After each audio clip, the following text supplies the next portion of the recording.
Merhaba arkadaşlar, ben Çağrı. Yepyeni videoyla tekrardan sizlerleyiz. Kingshot Gen 1 kahraman rehberine hepiniz hoş geldiniz.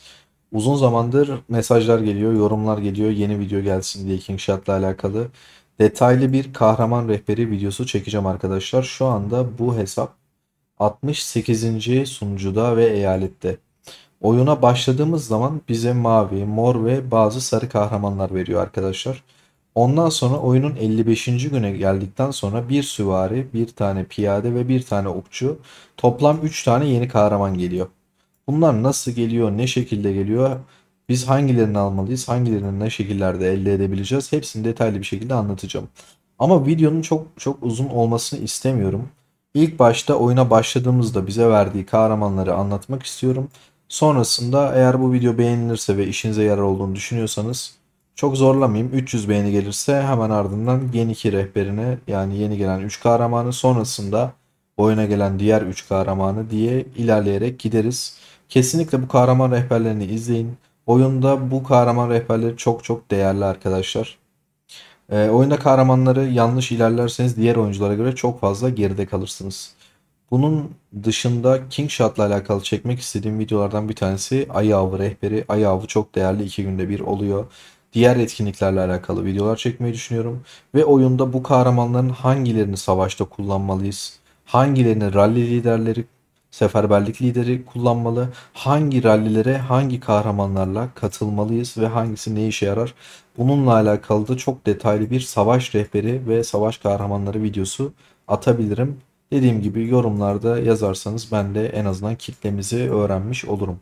Şimdi oyuna başladığımız zaman bizde bu 4 tane mavi kahraman oluyor. O burada sayfada gördüğünüz tüm mor kahramanlar oluyor. Ve Amadeus oluyor. Tabii ki sıfır seviye. Sonrasında Helga oluyor. Saul oluyor. Ve son olarak Jabel oluyor. Şimdi mavi kahramanlardan başlayarak mor ve sarı olarak ilerleyeceğim. Bu mavi kahramanlara geldiğimizde. Şimdi arkadaşlar sağ üstteki yeteneğe taş ocağı gelirini %25 arttırıyor. Sağ alttaki yeteneği ise taş toplama hızını %25 arttırıyor. Buradaki bu sol iki yetenek, bu yetenek, bunlar değersiz yeteneklerdir arkadaşlar. Edwin'deki tek değerli yeteneğimiz bu sağ alttaki yetenektir. Oyunun kendi bize verdiği yıldızlarla bunları yükseltebilirsiniz. Benim tavsiyem her zaman oyunculara şu. Oyun başında bunları 4 yıldıza kadar geriye düşmemek için yükseltebilirsiniz. 3,5-4 yıldıza kadar. Burada kendi mavi parçalar verir, genel mavi parçalar verir. Bunlarla yükseltebilirsiniz. Ama bir kahraman 4 yıldız olduktan sonra bakın 100 parça 100 parça istemeye başlıyor. Ben bunları biriktiriyorum ve kahraman basma etkinliklerinde 50k elması almak için saklıyorum. Bunu size söyleyeyim. Bu Edwin'in hangi yeteneğini yükseltmeniz gerektiğini söyledim. Hemen Olivia'ya geçelim. Olivia'da de burada yine değirmen geliri falan, diğer 3 yeteneğin bir önemi yok. Bunu oyun başında kesinlikle şeyde ben kullanıyordum. O yüzden bunları da yükseltmiştim. Arenada ve keşifte kullandığım için yükseltmek zorunda kalmıştım. Ama ondan sonra en değerli yetenek kesinlikle ekmek toplama hızı bunda da. Hemen diğer kahramanımıza geçiyorum. Bunda da demir çıkarma hızı önemli. Dediğim gibi sağ üstteki gelirler önemli değil. Toplama ve çıkarma hızları bizim için değerli. Aynı şekilde araştırma merkezinin büyüme kısmında da böyle. Daha doğrusu akademi videomuzu detaylı bir şekilde izleyebilirsiniz. Forest'a geçtiğimizde ise odun toplama hızı değerli arkadaşlar. Şimdi mor kahramanlara geçiyoruz. Yani bizim için oyun başında önemli olan kahramanlara. Sağ taraftan en üstten başlıyorum. İlk kahramanımız Queen. Hemen bunun yeteneklerine baktığımızda. Alınan hasarı düşürüyor, hasarı arttırıyor. Bu oyun başında bizim en güçlü okçumuz olacak. Eğer para yatırmıyorsanız, ki ben bunu genelde düşük yatırımlı oyunculara yönelik çekiyorum ya da hiç para yatırmayan oyunculara yönelik çekiyorum. Bu sizin en değerli mor kahramanlarınızdan bir tanesi olacak. Bireysel olarak savaşlarda kullanabileceğiniz. Sol tarafta arenada güçlü bir kahraman değildir maalesef. Ama sağ taraftaki yetenekleri bizim için çok çok iyidir arkadaşlar. Bunu savaşlarda kullanabilirsiniz. Queen en önemli okçularımızdan birincisi olacak. İkincisi Chenko. Hemen Chenko'nun yeteneklerimize bakalım. Öldürücülük artışı %25. Alınan hasar düşüşü %20. Arkadaşlar ilk yetenekte öldürücülük artışı %25 yazıyorsa Bu kahramanı ayı avında katılımcı olarak göndereceksiniz. Bir tane rallide, savaşta birinin rallisine katılırken bunu gönderebilirsiniz saldırırken. Savunmaya geçtiğimizde ise savunma ya da defans veren şeyler ya da rakibin saldırısını azaltan şeyler kullanıyoruz. Hemen bunu da geçiyorum. Üçüncü yeteneğimiz Diana. Arkadaşlar Diana yeteneği enerji maliyetimizi düşürüyor ve av intikal hızımızı arttırıyor. Genelde Diana'yı arenada kullanıyoruz. Çünkü arena yetenekleri biraz güçlü. Arenada alan hasarlı vuruyor. Oyun başında Diana'yı arenada kullanıyoruz. Ama sağ taraftaki yetenekleri çok işinize yarayan, hatta hiç işinize yarayan bir yetenek değil.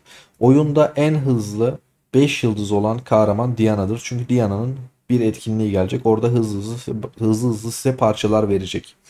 Ama Diana'yı 5 yıldız yaptığınızda gidip savaşlarda kullanmayın. Çünkü 2 tane savaş yeteneği var. Bu arada sağdaki 2 yetenek sizin savaşlarınızda geçerli olur. Dışarıdaki savaşlarınızda, ay avlarınızda, işte dökümhane savaşı yani kılıç diyarı hesaplaşmasında ve tüm önemli savaşlarınızda bu sağ 2 yetenek geçerlidir.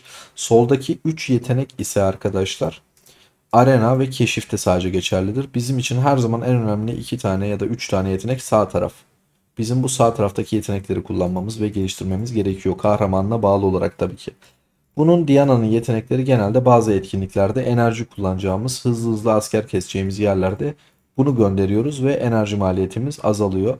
Bunu hızlıca 5 yaparsak Tundra Takas Merkezi diye bir etkinlik gelecek. O etkinlikte 5 yıldız yaptığımız kahramanların fazladan biriken parçaları mesela 5 tane birikmiş. Bu ileride 500 olacak, 1000 olacak belki. Orada takas edebiliyoruz. Ama ben yine de bunu hızlıca 5'e götürmeyip 4'ten sonra bırakmıştım. Yine şuradaki parçalarıyla 50k elmas etkinliğine oynamıştım. Umarım yeni başlayan oyuncuların kafası karışmıyordur. Hemen Gordon'umuza geçelim. İlk yeteneği sağlık artışı. Yani arkadaşlar bu kahramanı bir kale savaşında, bir rally savaşında yine katılımcı kahraman olarak en başta gönderebilirsiniz savunmadayken. Bu bizim için çok değerlidir. Oyunun ilerleyen zamanlarına kadar her zaman bunu savunmada kullanacaksınız. Alttaki yeteneğinin bir önemi yok. Zaten rallilere katılanlarda sadece bu sağ üstteki yetenek geçerli oluyor. Ve bunu ilk kahraman olarak göndermeniz gerekiyor. Rally liderinin ise elindeki en güçlü 3 kahramanı göndermesi gerekiyor. Dediğim gibi bununla alakalı detaylı bir video çekeceğim. Hemen diğer kahramanımıza Howard'a geçiyoruz. Howard'a.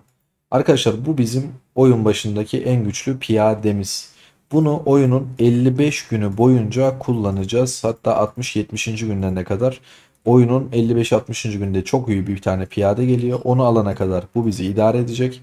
Daha sonrasında ise bunu oyunun neredeyse 150-200. gününe kadar düşük yatırımlı oyuncular arenada kullanmaya devam edecekler.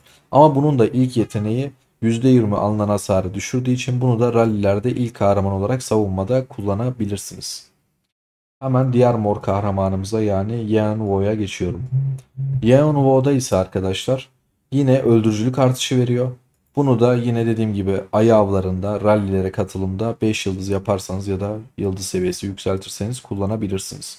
Biraz sonra bunların öncelik sırasını anlatacağım. Mesela burada araştırma hızını arttırır %15 diyor.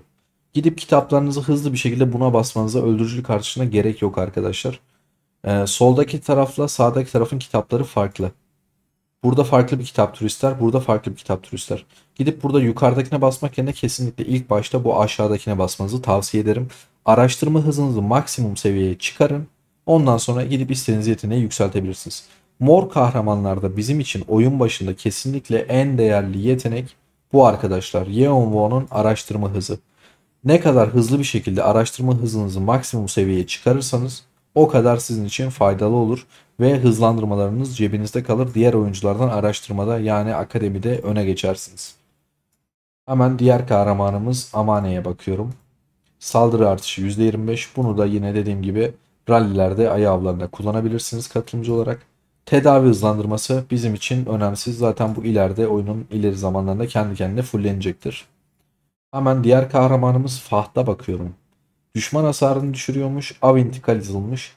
Bunu da rallilerde savunmada kullanabilirsiniz. Onun dışında av intikal izi bizim için değerli değil. Ben daha mor kahramanımızın şeyi olacaktı. Eğitim hızı artışı olacaktı. Onu gözden mi kaçırdım acaba? Bizim için diğer değerli olan oydu çünkü. Ee, Bu oyuna henüz bunu getirmemişler. White House Survival'da var ama bu oyunda eğitim hızı eklememişler. O yüzden bizim için kesinlikle en değerli mor kahraman Seiyon'un, pardon, Yeonwoo'nun bu alttaki araştırma hızı yeteneği. Bunu yükselttikten sonra gidip arkadaşlar bu kahraman Chenko'yu gidip öldürücülük artışını yükseltebilirsiniz. Rallilerinizde oyundaki ittifak lideriniz ya da R4'leriniz sizden bu kahramanı yükseltmenizi isteyecektir. Eğer istemiyorlarsa oyunu bilmiyorlardır. Ona bu videoyu atabilirsiniz. Şimdi geldik en önemli noktalardan birine. Nişancı, piyade ve diğer kahramanlarımız ve sarı kahramanlarımız. Şimdi oyundaki en değerli kahramanı gösteriyorum size. Açık ara tartışmasız oyunun en değerli kahramanı Amadeus'tur. Amadeus sadece VIP ile elde edilir. Ama oyunun başında 3 tane şeflerin salonu ya da vali diye bir etkinlik gelir arkadaşlar. Bu etkinlikte 3 kere gelecek. 1-2 hafta arayla gelecek. 3 kere geldikten sonra bir daha bu oyun boyunca hiçbir zaman gelmeyecek. Orada sıralamaya girerek elde edebilirsiniz. Ya da VIP paketlerini satın alırsanız eğer VIP 6'dan sonra geliyor. VIP 7, VIP 8, VIP 9, 12'ye kadar paketleri alarak elde edip VIP 12'de 5 yıldız yapabilirsiniz. Bu balina oyuncular, oyuna çok fazla para yatıran oyuncular için çok çok değerli, olmazsa olmaz bir kahramandır.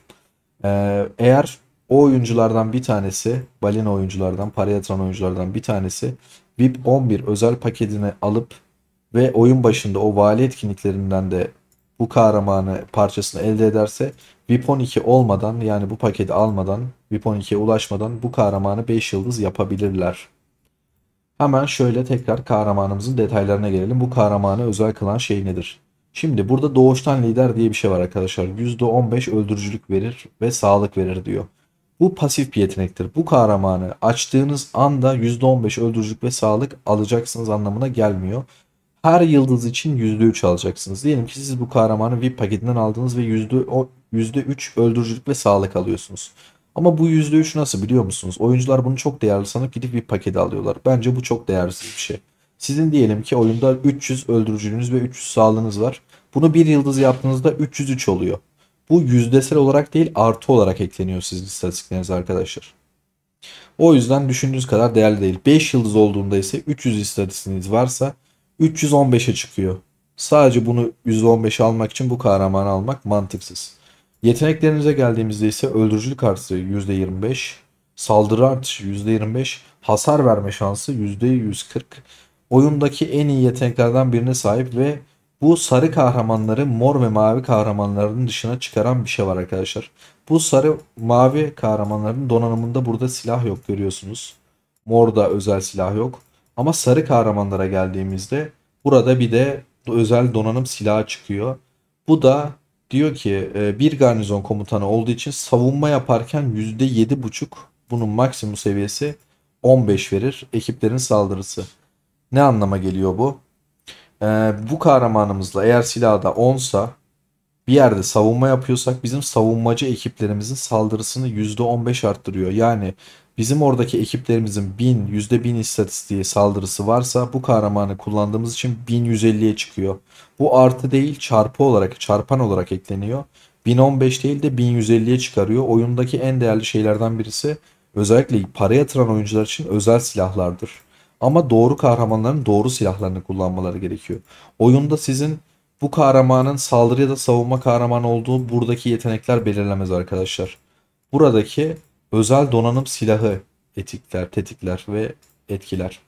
Bu kahramanınızın da özel donanım silahı maksimum seviyede %15 birlik saldırısı verir ve oyunda sadece 2 tane saldırı piyadesi vardır. Bir tanesi Amadeus'tur, bir tanesi ise Helga'dır. Ama dediğim gibi Helga o kadar işlevli değil, işlevsel değil. Kesinlikle en işlevseli Amadeus'tur.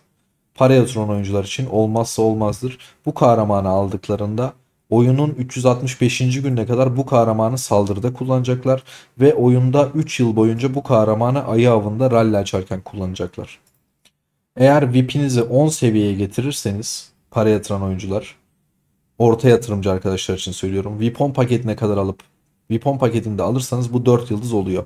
Silahını da 8 seviye ya da 10 seviye yaparsanız 365 gün boyunca oyuna gelen hiçbir piyadeyi almanıza gerek kalmaz diyeyim. Şimdi bu kahramanımızı anlattık. Bunu VIP ile elde ediyoruz. Diğer VIP kahramanımıza bakalım, Helga'ya. Oyunda herhangi bir paket aldığınız anda Helga size oyunda bir yıldız olarak hediye ediliyor. Yetenekleri o kadar da değerli değil bence. Aslında çok çok değerli de çoğu kişi buna para yatırıyor ve parası çöpe gidiyor. Ben o kadar değerli bulmuyorum. Diğer kahramanlar çok daha değerli. Özel silah %15 öldürücülük verir. Değerlidir ama Amadeus kadar değil. Şimdi şöyle. Burada da VIP 7'ye kadar olan paketleri aldığınızda VIP 6 dahil bu kahraman 5 yıldız olur. Oyun başında balinalar bunu da almak zorunda. Arenada kullanıp bayağı işlevsel bir şekilde Helga'yı kullanıp şey yapabilirler. Oyunu domine edebilirler oyun başında. Ama oyuna arkadaşlar orta yatırım ya da düşük yatırım yapıyorsanız bu kahramanı kesinlikle almayın. 50. günden sonra bu kahraman gelecek. Onu tavsiye edeceğim ve diğer kahramanları tavsiye edeceğim. O kısma geçmeden burayı daha detaylı anlatmaya devam edeyim. Kafanızı çok karıştırmayayım. Dediğim gibi para yatırmayan oyuncular zaten alamıyor. Düşük yatırım oyuncular almıyor. Orta yatırım oyuncular bunu almıyor. Buradaki bakın zaten bir yıldız olmuş. %4 arttırmış. Maksimum 5 yıldıza getirdiğinde ise pardon %2 arttırmış. Çok özür dilerim. Bir sonraki yıldızda %4 arttıracak. 5 yıldıza getirdiğinizde ise saldırı ve savunma %10 olacak. Bu da çarpan olarak eklenmiyor. Artı 10 olarak ekleniyor istatistiklerinize. O yüzden bu kısmı da sakın pasif çok değerli gibi görüp almayın. Değersiz bir kahraman. Hesabınızda bu kahraman varsa paranızı çöpe atmışsınızdır. Yani bir yıldız değil de gidip 4-5 yıldız yaptıysanız ya da 3 yıldız 2 yıldız yaptıysanız hesabınızdaki bu parayı çöpe atmış oluyorsunuz. Helga çöp bir kahraman. Düşük yatırımcılar için. Şimdi diğer sarı kahramanımıza hemen hızlıca bakalım. Kaç oldu? Bir oldu, 2 oldu. Oyun başına diğer gelen kahramanımız Saul. Saul. Arkadaşlar bu kahramanımızın ilk yeteneği savunma ve sağlık artışı veriyor. İkinci yeteneğimiz inşaat hızı artırıyor. İnşaat maliyeti düşürüyor. Üçüncü yeteneği öldürücülüğü arttırıyor. Bu kahramanı oyunun ilk haftasında vali etkinliğinde çarkı felek etkinliği gelecek. Sizdeki ismini tam hatırlamıyorum ama bir çark var, onu çeviriyorsunuz ve bunu elde ediyorsunuz. Eğer bu etkinlikte bu kahraman için çark felekten elmas kullanıp çevirdiyseniz elmaslarınız boşa gitti. Umarım bu videoyu sizin için çok geç atmamışımdır. Bu arada videoyu beğenip yorum yapmayı unutmayın. King Shot'ta da White Hat'ta olduğu gibi özel koçluk ve danışmanlık veriyorum. Videonun açıklamalarındaki Instagram, Telegram ya da Discord adreslerinden bana ulaşıp özel koçluk ya da danışmanlık alabilirsiniz. Tekrar geçelim. Bu kahraman ileride zaten kale savaşlarından ödül olarak gelecek. Bunun seviyeleri yükselecek. Buradaki %3, %3 çok değerli gibi görünebilir ama oyunun çoğu yerinden zaten inşaat hızı ve maliyet düşüşü şu bu alıyoruz. Maliyet düşüşü almıyor olabiliriz ama inşaat hızı alıyoruz. Buradaki %3'ler, %10-15'ler bizi çok etkilemiyor arkadaşlar. İnanın bu oraya elmas yatıracağınız kadar değerli bir kahraman değil. Bu kahramanı sadece oyunda balina dediğimiz oyuncular almak zorunda. Hem bir yerde rallide savunma yapıyorlar hem de bunu arenada falan oyun başında kullanıyorlar. Hem saldırırken hem savunurken. Düşük ve orta yatırımlı oyuncular bu kahramanı almıyorlar. Şimdi oyundaki son kahramanımız Jabel. Herkesin hata yaptığı kahramanlardan bir tanesi. Arkadaşlar bu kahraman bizim için olmazsa olmaz ve çok değerli bir kahramandır. Ama oyundaki bu sol alttaki genel mitik kahraman parçalarını sakın gidip buna ya da bunun benzeri herhangi bir kahramana basmayın. Bu parçalarınızı oyunun 55, 60, 70, 80, 100. günlerinde iki tane kahraman gelecek. Yani 55. günde gelen kahramanlar gelecek. Bunu iyice biriktireceksiniz. 475, 500'e kadar biriktireceksiniz. Ve o kahramana benim bir sonraki videoda söyleyeceğim kahramana basacaksınız. Şimdi bu 5 yıldız niye kendimiz buna basmıyoruz diyoruz. Arkadaşlar oyunda bunlar altın anahtarlarımız var. Nerede var burada onu bulamayacağım kesin ama siz biliyorsunuz anahtarlar var. Gümüş ve altın anahtar. Ve burada fenerler var. Bakın burada fenerde ödül olarak bunlardan veriyor. Bu kahramanın parçalarından veriyor. Buradan kendi kendine oyun size bunu fullletiyor. Ama diğer kahramanları fullletmiyor. O yüzden bu kahramanı oyun bize 5 yıldız veriyorsa gidip buraya kaynak harcamamız saçma. Bu kahraman oyun bize kendi kendine 5 yıldız yaptıracağı için buna hiçbir şekilde bir şey basmıyorsunuz. Bu kendi kendine 5 yıldıza gidecek. Bakın biz burada hiçbir şey basmamamıza rağmen 5 yıldız olmasına 2 parça kalmış sadece ve 28 parça da elimizde mevcut. Bu kahramanı ise oyunun 120, 180, 200. gününe kadar bu kahramanı kullanacaksınız. Hem arenada çok iyi hem de normal savaşlarda bizi idare edecek seviyededir arkadaşlar. Düşük ve orta yatırımlı arkadaşlar bu kahramanla uzun bir süre ilerleyecekler. Dediğim gibi 200. güne kadar bu kahramanı kullanacağız. Gen 2'ye geçtiğimizde ise Zoe'yi, Hilde'yi ve de Marlene'i size çok detaylı bir şekilde anlatacağım. Hangilerini almanız gerekiyor, hangilerinden uzak durmanız gerekiyor. Daha sonra ise Erik'i, Jagger'i ve de Petra'yı anlatacağım. Ama dediğim gibi kitleyi bilmek istiyorum ve şu video süresini çok fazla uzatmak istemiyorum. Şimdiden 20 dakika oldu. Şunun bilgisini vereyim. Bir kahramanı 5 yıldız yapmak için toplam 1075 tane genel mitik ya da kahraman parçasına ihtiyacımız var. Bir kahramanı 4 yıldız yaptığımızda ise bu maksimum yetenek seviyesine ulaşır ve tüm yeteneklerini 5 seviye yapabiliriz. Bazı kahramanları 5 yıldız yapmak zorundayız. Zoe gibi yapmaya çalışacağız daha doğrusu. Bazı kahramanları ise 4 yıldız yapıp bırakacağız. Ve şuradaki yeteneklerini 5 yapacağız. Maksimum seviyeye ulaşacağız. Peki 4 yıldız yapmak için kaç tane genel mitik gerekiyor? Onun için de toplam 475 adet genel mitik yani kahraman parçası yeterli olacaktır arkadaşlar. Daha fazla kafanızı karıştırmayayım. Çok detaylı bir konu. Her şeyi size vermeye ve her şeyi anlatmaya çalıştım. Umarım kafanızı karıştırmamışımdır. Yani elimden geldiğince yardımcı olmaya çalışacağım. Yorumlara yazabilirsiniz. Discord'a, Telegram'a ya da Instagram'dan bana ulaşabilirsiniz. Koçluk ve danışmanlık dışında Instagram'dan bireysel mesajları maalesef kabul edemiyorum. Yani görsem bile cevaplayabilecek zamanım yok. Bana alınmayın, küsmeyin, darılmayın. Hani gerçekten zamanım olmadığı için yine fırsatım olursa birkaç arkadaşa yazmaya falan çalışıyorum ama bir tane sorusuna cevap verdiğimde o konuşma süresi 20-30 dakikaya kadar uzuyor. Ayıp olmasın diye cevap veriyorum. Günde sadece böyle 5 kişiye cevap versem benim 2,5-3 saatim buna gidiyor. Beni anlamanızı rica ediyorum. Destek için videoya beğeni ve yorum yaparsanız çok sevinirim. Kendinize çok çok iyi bakın arkadaşlar. Eyaletteki arkadaşlarınızla kanalımızı paylaşırsanız çok sevinirim. Sağlıcakla kalın. Yeni videolarda görüşmek üzere.